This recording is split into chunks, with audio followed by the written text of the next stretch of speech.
Alright, so what you could also do is a floor plate view.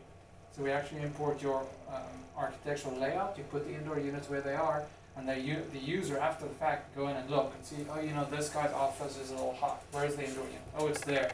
Click. What's wrong with that unit? It's an error code, it's temperature, whatever the case may be. This is nice when you've got a call out, you've got a job that's 30 miles away. You don't want to drive out to go and have a look at a unit that may or may not have an issue. You can log in remotely, check it out. Oh, you know, this is not really an issue. This is a user setting issue. Adjust the temperature, call me back in an hour and see if it works. You can set his temperature remotely. You don't have to drive out there, which is pretty awesome. What I do need to mention is that we can connect our mini splits on there and the mini VRF and the big VRF. And we're working towards connecting all of our other equipment on there too. But for now, it's just those three. Okay. So, the warranty and repairs, I mentioned that at the beginning. 10-year compressor, 10-year components. Our warranty, underwritten by Lennox, it's ours. Okay, so we carry the equipment and we support it completely. Okay. Any questions on the VRF? I want to spend 3 minutes, quickly run through the other commercial stuff and then we're done. Is there an associated 100% outside air unit? Yeah, we well, you can use anything you really want to, but I mean, we like using the Altherma, the Modena Ethereum. The Modena Ethereum. But you don't. Lennox doesn't have one in this line. No. Okay. Oh, you mean a split, a full fresh air unit? We've got one. We're not marketing it at this point because the discharge temperature we can't monitor. We don't know what that is. Everyone has that problem, but no one seems to bother telling you that. But from our standpoint, dealing with rooftop packages all the time, we want to know what that discharge temperature is going to be and what it is, what you've set it towards.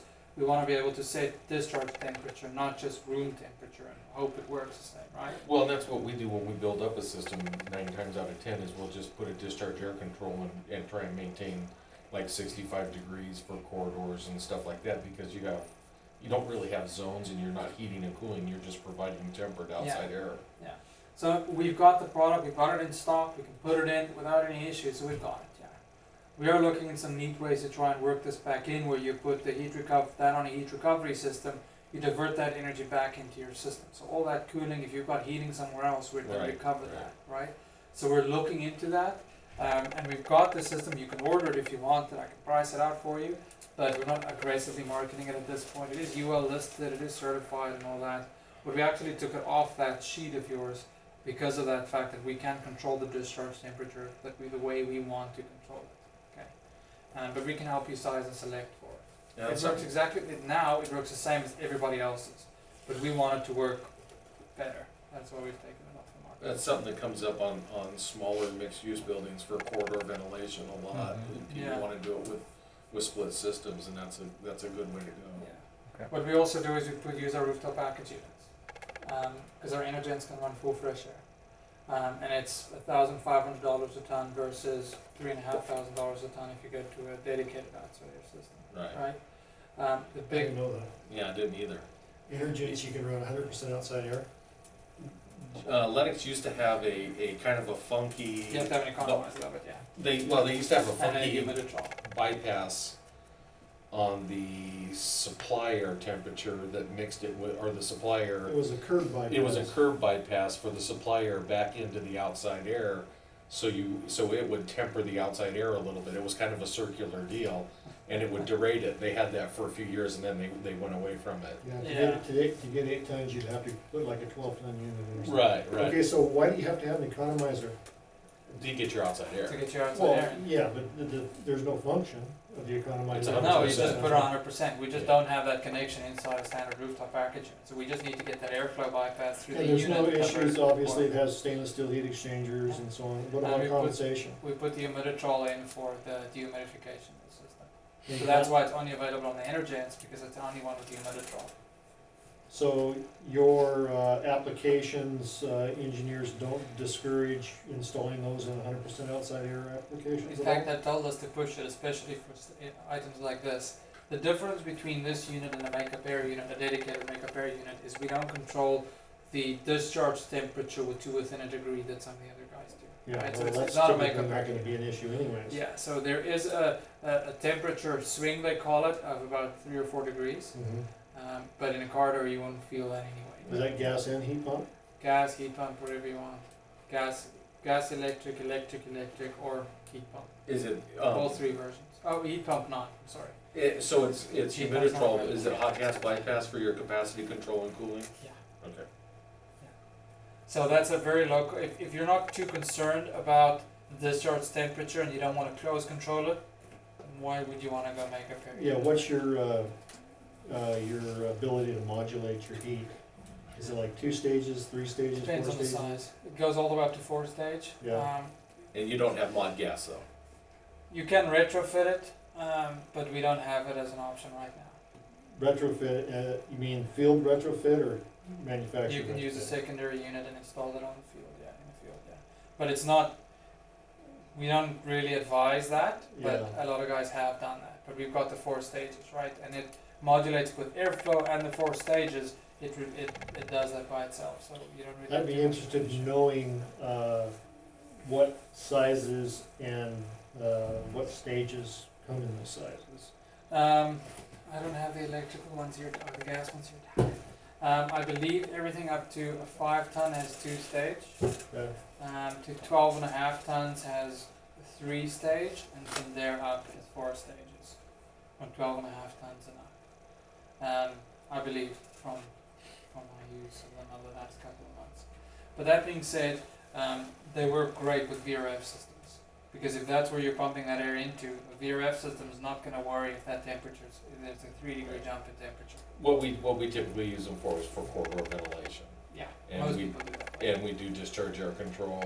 It's a constant air volume 24/7, so there's no modulation of airflow. It's just dumping air, but it's got to deal with outside air from 20 to 95 degrees. Yep. Except your makeup air unit doesn't have cooling.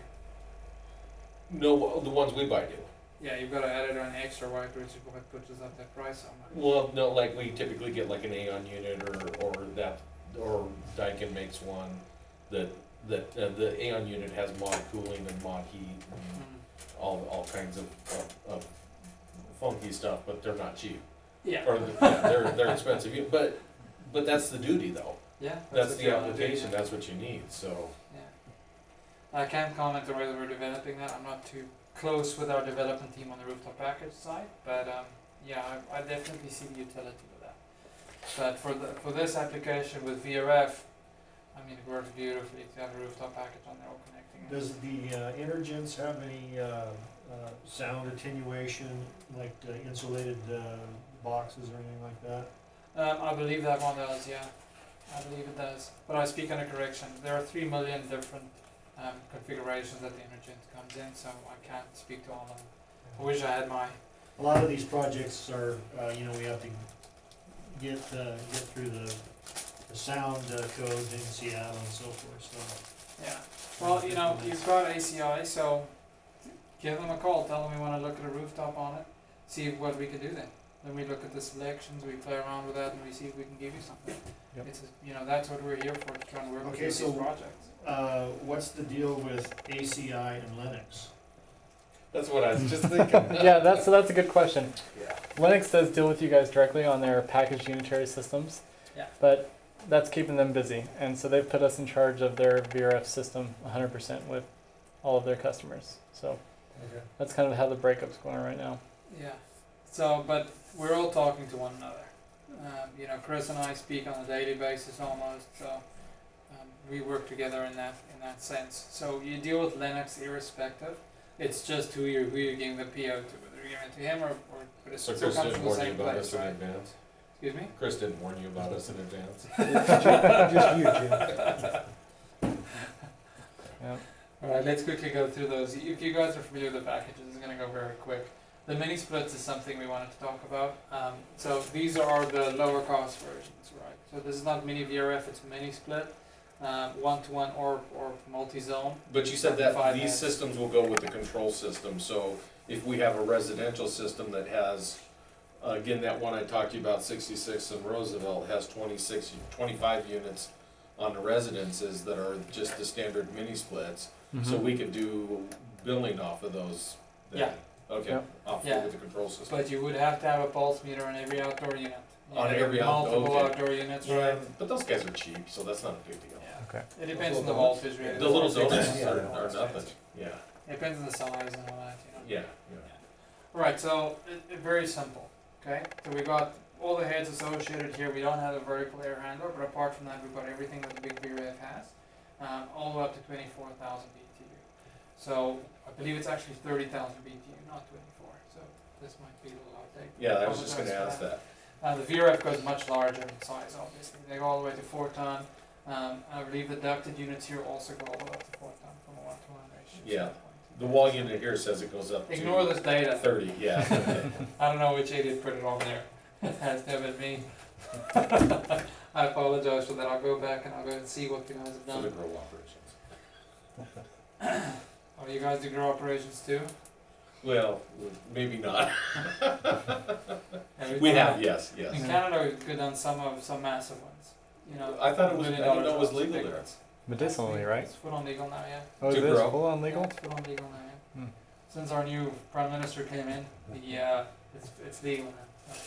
Well, you wouldn't have had a chance to develop anything in a short period of time since he's been elected. Yeah, but you had medicinal grow houses and Right. commercial guys still doing that, right? So that's why the big jobs are they're commercial growers, they're pharmaceutical companies developing these things. But I know down in California we've done a couple big ones, not Mhm. small ones, big ones. Mhm. You know, dealing with everything from duct socks all the way through to just terminal units, the whole 9 yards on these. So if you need some help with the design, we're actually right busy developing a white paper for greenhouse design because we've done so many of them. So we're going to put together a design sort of white paper. When you say greenhouse, do you mean grow op or That's green? exactly what I mean. Okay, because, well, what I It's grow found ops, is right, yeah. they're running 80 to 100 watts per square foot and lighting and humidity control is a huge issue, so. Yeah. Oh, yeah. It depends on which stage it is, whether it's your flowering compartment, whether it's the because they've got the different types of Right, development right, compartments that they use. It depends on which one. One of them is humidity sensitive, the others are not. The So it flower, depends on which flower one. rooms are very humidity sensitive. Yeah. And the others real aren't. issue is the humidity on the off cycle. When the lights are out and there's virtually no load, your humidity goes up through the roof. So you have to have a way of dehumidifying when the lights are out. Yeah. Wow. So yeah, we're putting together a piper on that. I'm not an expert personally. That's what some of the other guys in our team, but I can put you in touch with the right guys. Dude, Bill's totally an expert on I just sent it to you, Jim. we call him Stony Bill. No.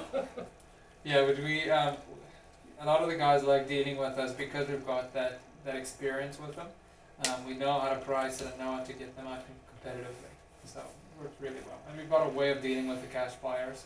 So to make it easy, a lot of guys have issues with credit and stuff like that. So we developed a way of getting around that. So if they come with a lot of cash, Nobody likes cash anymore? Well, you know, it's weird because these people are coming from, You get paid Underground. green, that means a whole different thing nowadays. they come from underground operations, so they're just paranoid as all hell. Oh, I yeah. mean, they're just, it's weird to deal with them. they've got a cash heavy operation.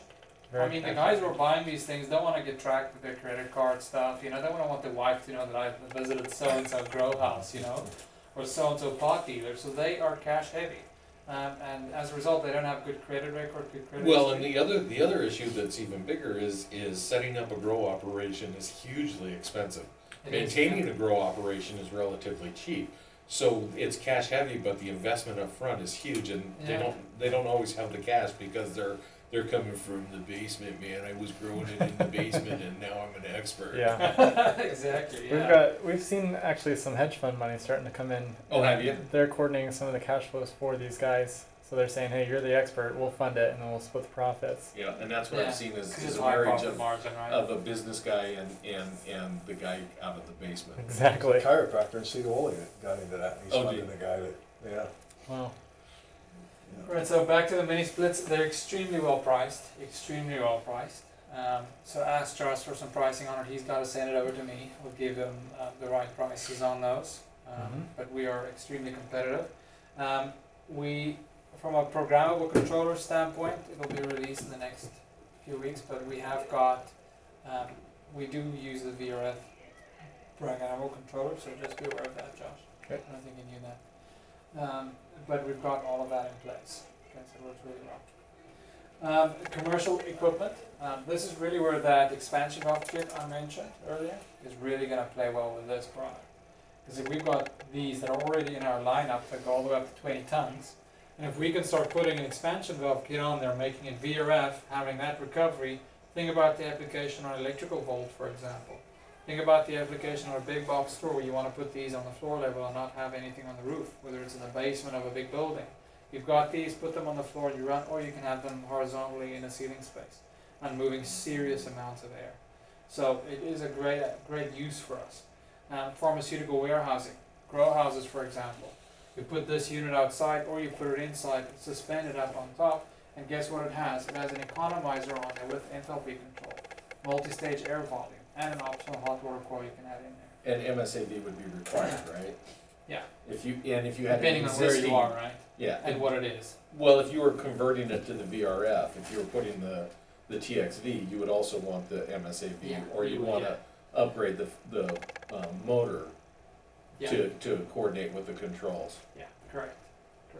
So this is something that's strongly in development. It's not available yet, so bear that in mind, but we are developing it very, very quickly. So that EXV kit, I actually have a job, a 700-ton job up in BC for a pharmaceutical warehouse that they needed, because these only go up to about 200 feet of pipe, straight length of pipe, not equivalent length. So in that instance, in this product, once you get to the central portions of this warehouse, we can't meet the pipe length anymore. No one can. So the way we got around that was to add the VRF pipe lengths on there. So, because that can do 700 feet on a straight length from one indoor to another, to an outdoor unit. So we can easily deal with that. Okay. We didn't actually touch on pipe lengths on the VRF. We can do 260 feet from the top down and 360 from the bottom up. Okay, so those are the two figures that people really worry about. That's why we're doing these big high rises on the VRF now, because you're putting the units on the roof and you're feeding all the way from 40 stories down. You can feed the bottom floor with the VRF unit on the roof. That's the benefit of the third pipe.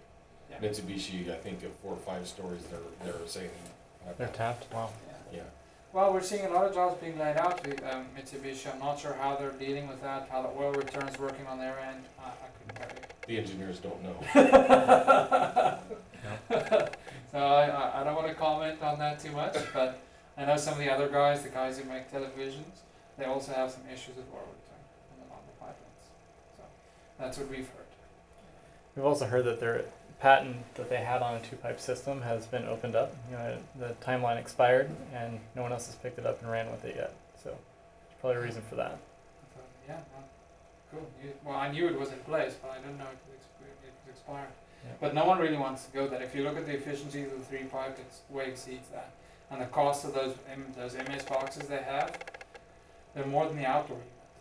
So where ours is a quarter of the price. So that means that those savings that you have for the additional pipe, it gets eaten up very quickly. Yeah, in their design Very class, they say they have the slave branch controller or MS boxes. Mm-hmm. So you go to the first one and then you go off to the second one, and in the design classes they say, well, you know, we have this, but a lot of times when you have that circumstance, it's better just to get another outdoor unit and a standard box to go with it. You're just better off that way. It's Yeah. much cheaper. That's why they say it. Mm-hmm. Yeah. So we did those out at refinery, the branch boxes, those were expensive. And those things are deep, Wow. man. They're like 16 inches, some of them are 14 and a Yeah, half well, inches. the 16 zone one is huge, Yeah. and you It got weighs layout a layout ton. is important. Mm-hmm. Yeah. Mm-hmm. Yeah, you know, with ours, yeah, they're only 9 inches deep. They're very light, easy to access. You can get to it. We didn't spray foam the entire thing inside. Do you need to You can get to condensate during it? Yeah, it does. Okay. All of them need that anyway. But in our instance, you can get to the expansion valves we've installed in such a way. If you have some space in your seating void, if it was a Mitsubishi system that you're converting, install it at the same level so you can get to the expansion valves. If anything does fail down the line, you can get to it without taking the whole system apart. Also, the electrical panel accesses from the side. So even if you do install it hard up, you can change the board, you can do whatever, update it, you can do whatever you want without disconnecting the whole system. One of the funniest things that we run into that's always a problem on every job we do is the condensate connections. They're not metric, they're not SAE, I don't know what the hell they are, but tying into condensates is a royal pain on these It's a things. pain in the ass now, yeah. I believe ours is a standard size.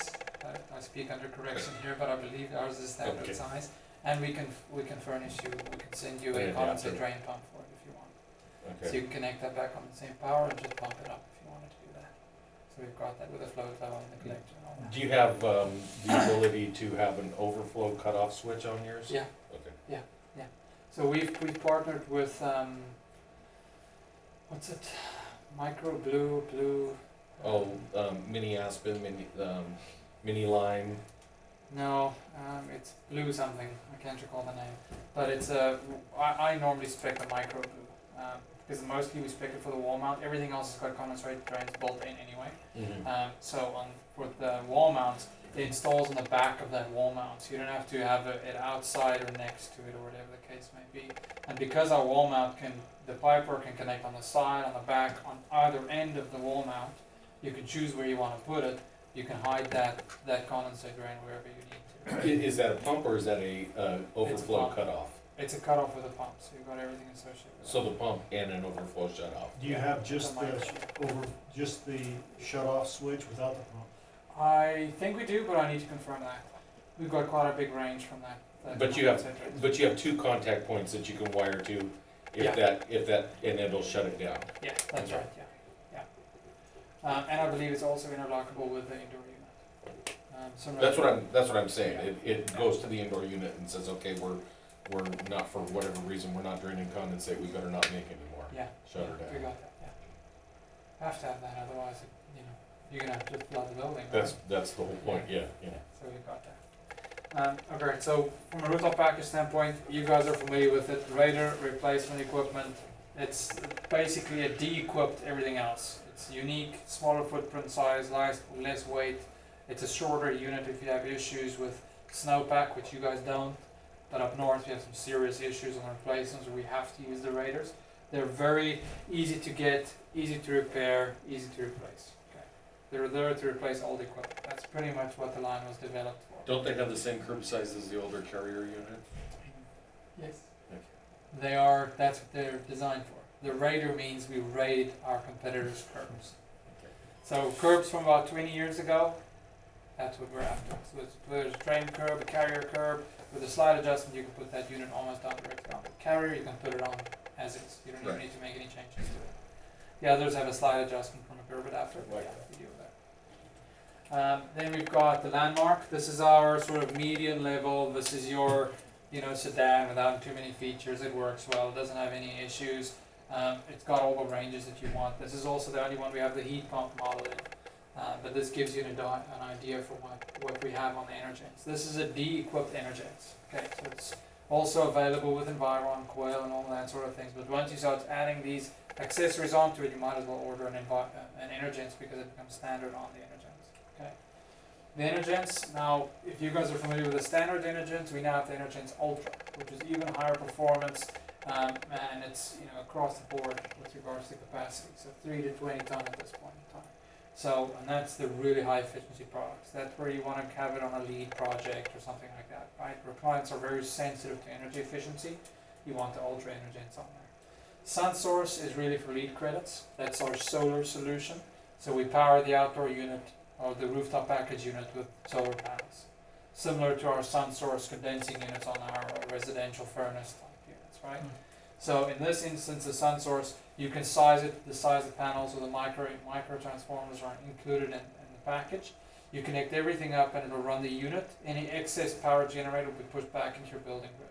Okay, and you can monitor all that. They can put an energy meter on there for you. We've got the whole control solution bouquet associated with that. How does that start up? Well, it depends on whether you've got that solar allowance available with it. It's got an inverter drum compressor, so everything is Okay, associated, okay. right? So it'll then start off based on that. So then you But have. I would, under normal circumstances, it would probably start off in grid power and then work from there. Okay, so you have mod cool on the Energens? Yeah. Okay, I wasn't aware of that. I believe we do. I If it- speak under correction right now. I believe we do, yeah. If it has an inverter on it, then you. Yeah. Well, the inverter could be for the fan, right? So it really is depending on what you're using it for. We could have a staged inverter for the, where it just deals with certain hertz increments and not a full 1 or 2 hertz increment. Not a mod, okay. Yeah. okay. I'll need to So confirm soft that for you. start type of thing. Yeah, I'll confirm that for you. Ask Chris about that. There you go. Get him to bring you some donuts or something. Prodigy 2.0 controller, then it's 100 plus backnet interface points. So you can control anything on that unit from backnet and from that controller itself. So it's pretty awesome with regards to that. Then the Modena Theron, I didn't mention that. This is sort of our package fresh air solution that we partnered with that works well. So again, talk to ACL, they'll tell you.